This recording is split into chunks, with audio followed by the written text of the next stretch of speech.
I'm Cynthia Simmons, and you are listening to the Caregivers Journey podcast.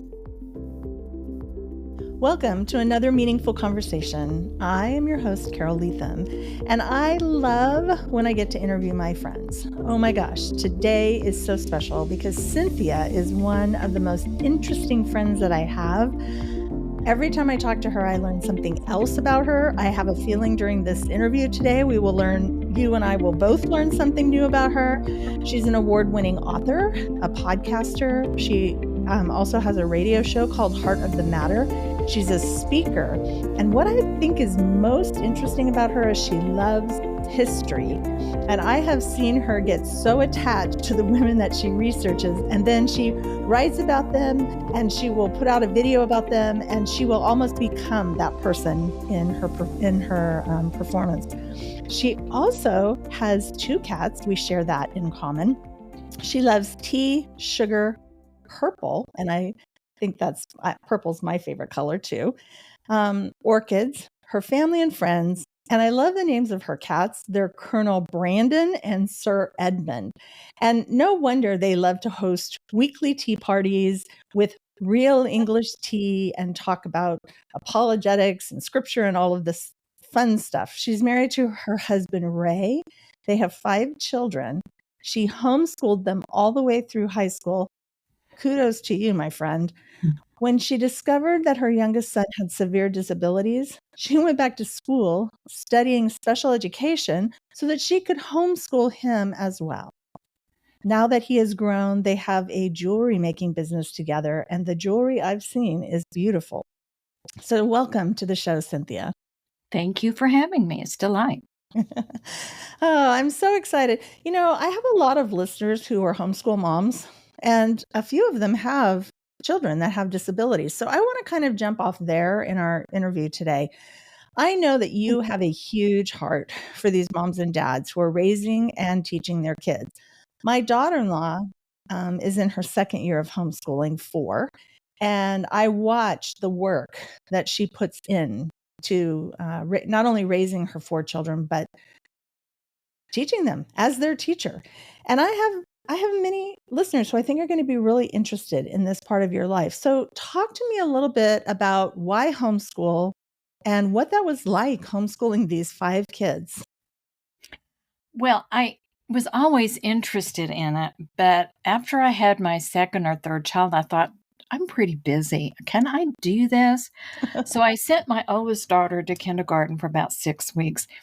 And I discovered that she became especially attached to her teacher, and suddenly I didn't know anything. Only the teacher knew something. And I thought, no, that's not what I'm trying to accomplish. So we brought her home and thought, well, we'd just see every year kind of what happened. And the kids were so good. It made such a difference because they respected us and they were willing to work around the house. I mean, not that we didn't have tug of war over certain things, but I don't remember being that obedient when I was a kid. And I thought, this is really better. Even though it was a lot of work for me, it was really better than handing off education to somebody else. And I made education part of every day. Regardless of what we were doing, we would talk about education or incorporate that. We painted together. We, cleaned bathrooms together. We cooked so that they got a total education, not just the stuff that comes out of books. And I think it's great. It's just hard on moms. So they got a very well-rounded life education. Yep. They got knowledge and life experience at the same time. Yeah. So how old was your youngest son when you discovered his disabilities? And you're already homeschooling 4 children, and now you have a special needs child. And you went back to school to study special education so that you could help him. Walk me through that decision and how that played out. Well, at first, I wanted him to just be quiet because I already had the other 4 that I was busy with. But I would go up and check on him, and I would discover that he would be lying in the floor on his back and rolling one toy round and round and round and round rhythmically for hours at a time. And I began to realize that was not quite normal. And he did have a couple seizures when he was about 15 months old. So we finally took him to someone who my husband's mentor happened to be someone who had a degree in special education. And he said, yeah, he's got some disabilities. Start trying to teach him some things like some colors and numbers and things like that. Mhm. And I discovered that it was more than challenging. Everything he did was hard, even holding a pencil. And he would throw himself on the floor and scream, I'm stupid, I'm stupid, I'm Oh, stupid. Well, if a child is able to compare themselves with someone else and realize that they're not doing what the other person is doing, that's yeah. not stupid. That's a child who has actually got some intelligence. Mhm. So I had a friend who hooked me up with a school in Virginia that actually trained education therapists. And that's the schooling that I took. It was a summer, and I took a class several weeks long where they crammed an entire semester of special education into that class over the summer. And I dreamed this stuff for months because I was cramming so much in and so quickly. And this school offered classes through the year to kind of refresh their people, and I would go and pick up everything that I could and learn how they did things, not just for the beginners, but for further down the road. Wow. And like I got one book that was the owner's manual to the brain. And when we ended up using Ritalin to help him pay attention because he had that disability was right there at the center of his brain where he had a seizure pattern and he couldn't pay attention. And Oh. so we put him on Ritalin, and I began to read how Ritalin affects the brain and how to manage Ritalin and what it does and so on. So I was constantly kind of climbing inside his mind, banging around to see what I could figure out, and reading in my books, what I'd learned about how to teach a child like that. And so it was just a constant experience of me, trying to figure out his little brain and asking the Lord for help. And then my husband's mentor, who was a PhD, I'd call him and ask him for help. So it was kind of a process, really, of me Wow. praying a lot and studying all the time and kind of learning as I went. So you have 4 older ones, and so Mhm. your what were the grades? What were the grades? Give me a sample, like 1 year, when you're teaching your youngest with the disabilities. Tell me what grades you were teaching at one time. Well, my kids spanned from early teens all the way to Caleb. And some of the classes with them I combined. For instance, if I was going to teach earth science or biological science, because the ages were sort of close, I would teach Okay. it to them together so Okay. that it kind of made it simpler for me because we were doing it all at the same time. Of course, their math was all different. There were different levels, but that's kind of how I did it. I had charts. Each child had a chart in which they could learn to read, and they were supposed to go and look at their lesson and see what they were supposed to do. And if they had problems, they came to me. And then when it came time for me to do maybe history or science, we'd do it together. We'd do our science experience in the kitchen. And I love the internet because you can find all kinds of movies about history. So we'd Yeah. all studied the same thing. It's so interesting in this day and time. Even my 9-year-old grandson, who is in his second year of homeschooling, and I am so impressed as I watch my daughter-in-law. It was a moral and a spiritual and just a family decision to pull the children and do homeschooling. And they did it I think COVID sort of forced the issue. And then when they went back, it was just so chaotic that my daughter-in-law is like, no, we need to do something different. And I'm just so proud of her for taking this on. But watching this older one who's like uber smart, and listening to him, and we were doing a puzzle at the table one day, and it was a pretty difficult jigsaw puzzle. And he was getting frustrated. And it was all one color with just a few streaks of brown through it. So it was a hard puzzle. And I remember he put his head on his left hands and he looked at me and he said, "Can we just Google how to do this puzzle?" And I just started laughing because I thought, Yeah, we probably could, but we're not going to. We're going to push through. And I think one of the things that I have seen through the homeschooling is pushing through, because the focus is on, okay. I've seen them get so frustrated with their mom, and I've seen her get so frustrated with them.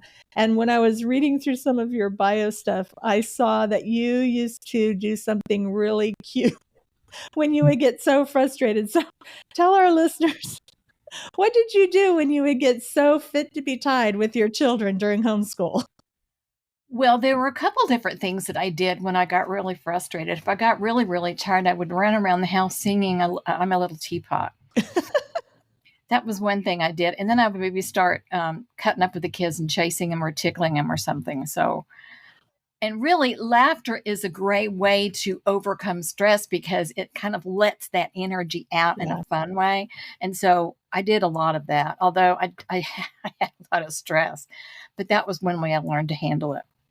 Isn't it interesting? Laughter does. Laughter takes, my sister and I are going through a pretty intense caregiving situation right now with my mom, who's on hospice. And every now and then we just crack up.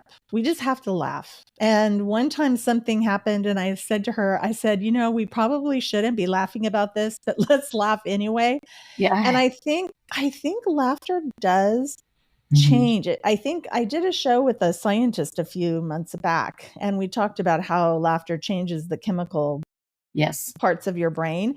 And so I can see where if you're upset or frustrated, if you can do something to laugh, that would be, I'm still picturing you running around the house singing I'm a Little Teapot. Did you do the actions? Oh, yes. Oh, of course you did. Oh, of course you did. What a beautiful commitment to your son, your youngest son.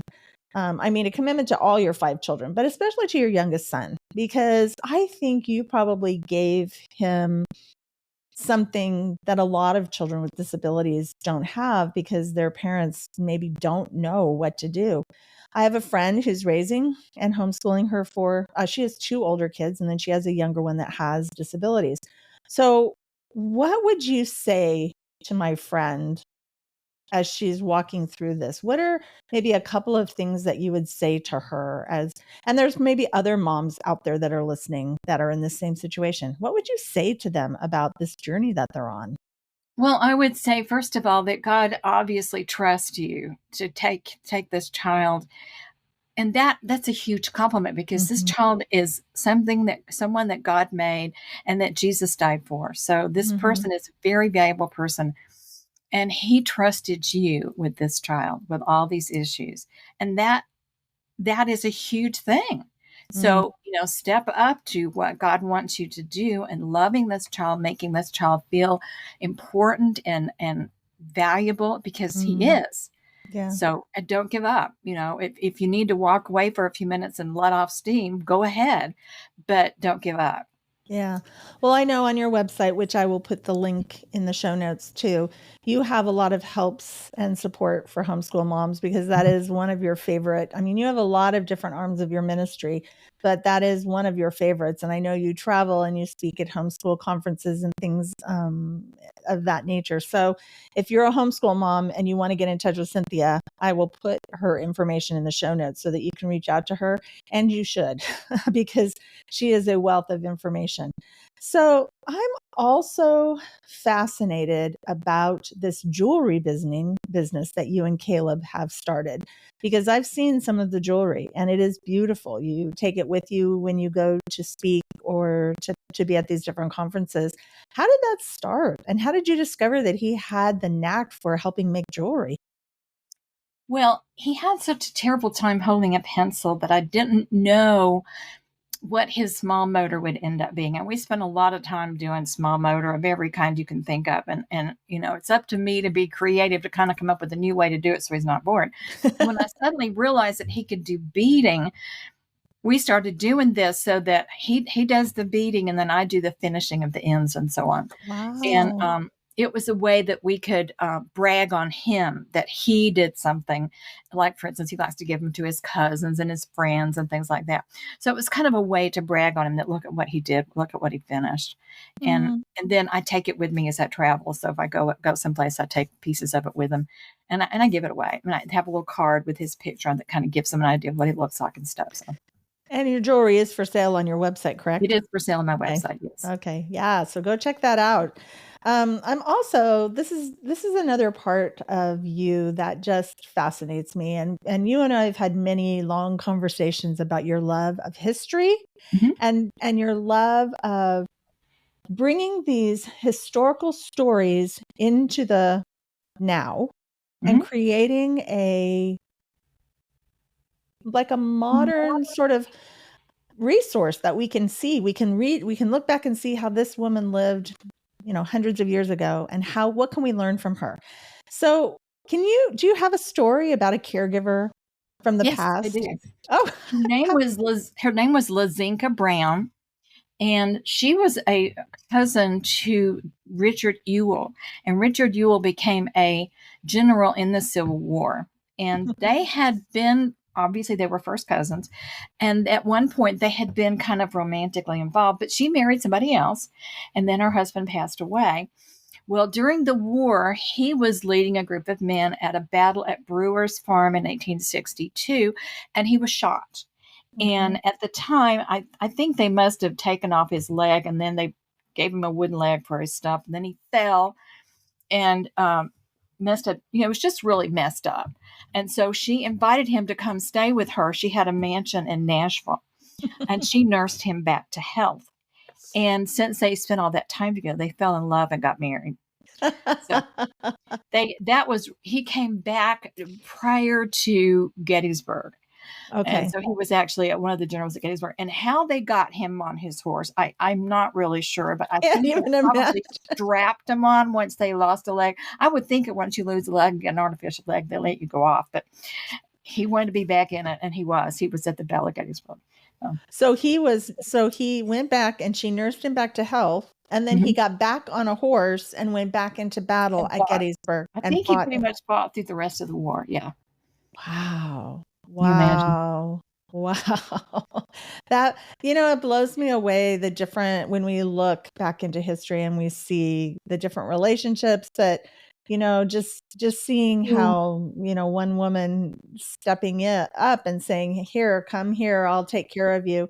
So so tell us how can we apply that, thinking about this story, apply that to today, as you're a caregiver, I'm a caregiver, we have many caregivers listening. So what can we learn from this story? Well, I think that women are natural caregivers. At that time, they really didn't have a lot of hospitals Mhm. because people took care of their own. Yeah. And the only thing they used a hospital for would be like if they had someone who was, poor and destitute and needed a place to go die. Most people took care of their own. And so even when they got wounded during the war, they didn't want to stay in a hospital. If they could get out of it and go home, that's what they wanted to do. Yeah. So I think it's a very natural thing. And I think caregiving your family is just part of loving them, Mhm. because you're there for them, whether it's a good time or a bad time. And I think it's a natural thing for us to do, is to care for our own instead of having someone else do it. Yeah.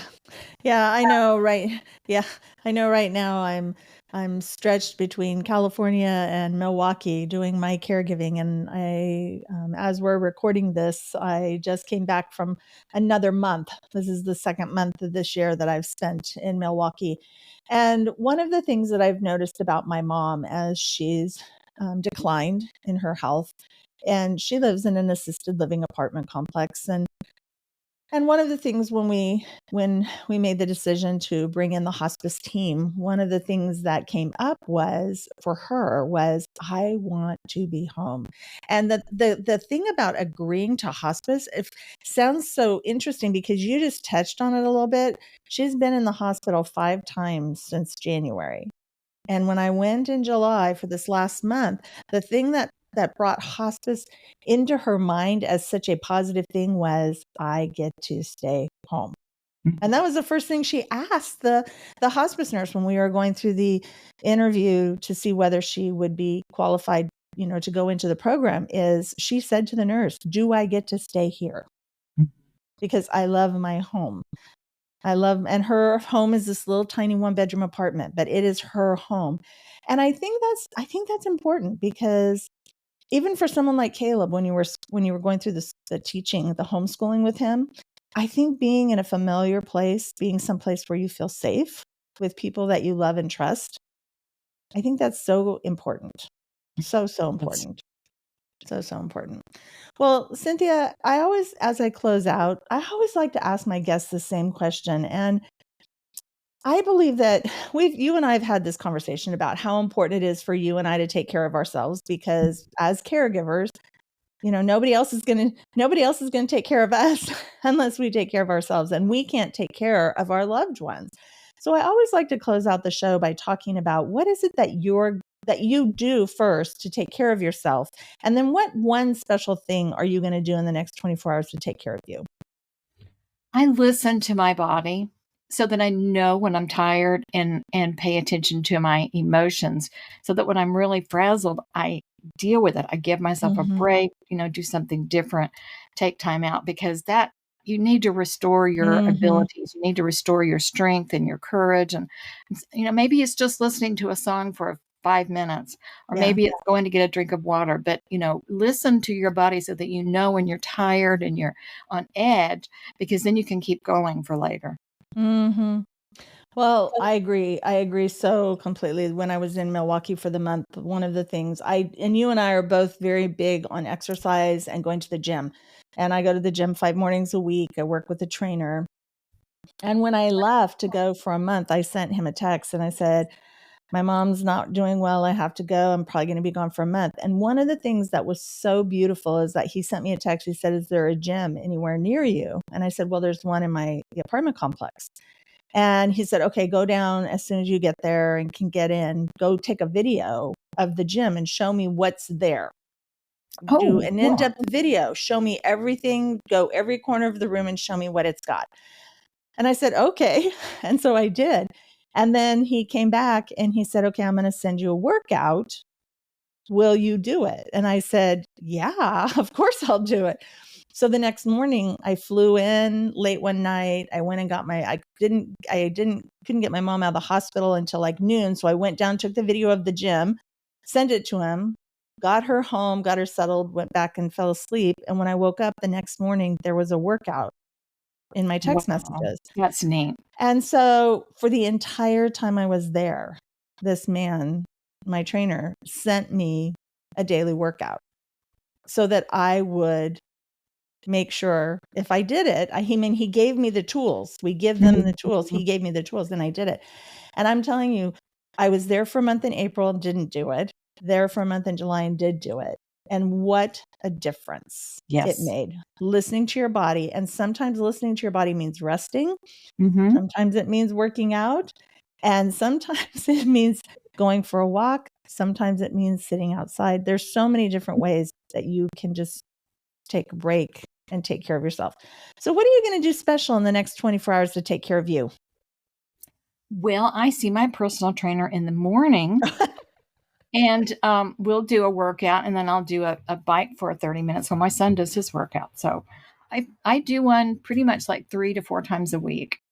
I remember last summer we were we were at a conference together and we were roommates. And I remember every morning you would get up and go to the gym. And Yeah. that was so impressive to me. That was just, I love that because that's kind of how I am. Yeah. Well, Cynthia, thank you so much for joining us. Is there one last little nugget of wisdom that you would like to leave with us about what we've talked about today before we sign off? I think that realizing that caregiving is usually for a season, and then Mm. it changes, and hang in there for the season, because it can be a very precious time. Mm-hmm.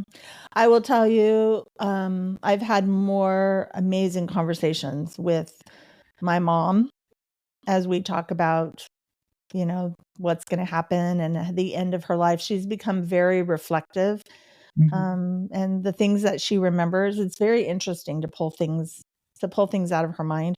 And just for my sister and I, as we have gone through this journey of tag teaming, not always smooth. We're going to do a whole show on families and the struggles of caregiving as a team within the family. We could probably do 10 shows on that. Well, Cynthia, thank you so much for joining us. I adore you. And I will have all the links in the show notes to your social media, your website, your YouTube channel, and you should follow her because her videos about historical fiction, bringing these women to life, are amazing. And if you would like to know more about my personal caretaking journey, I'll also put the links to my social media, my website, and my book, Are You Ready to Find Joy When Life Gets Messy, in the show notes as well. And I just want to say I'm so thankful for each of you that listen every week. Your support and encouragement has helped this show grow, and we've hit some incredible milestones in the first 6 months. We've just passed the 6-month mark, and evidently we're hitting some goals and milestones that I didn't even know were out there. So that is my sincere thanks to you as a listener.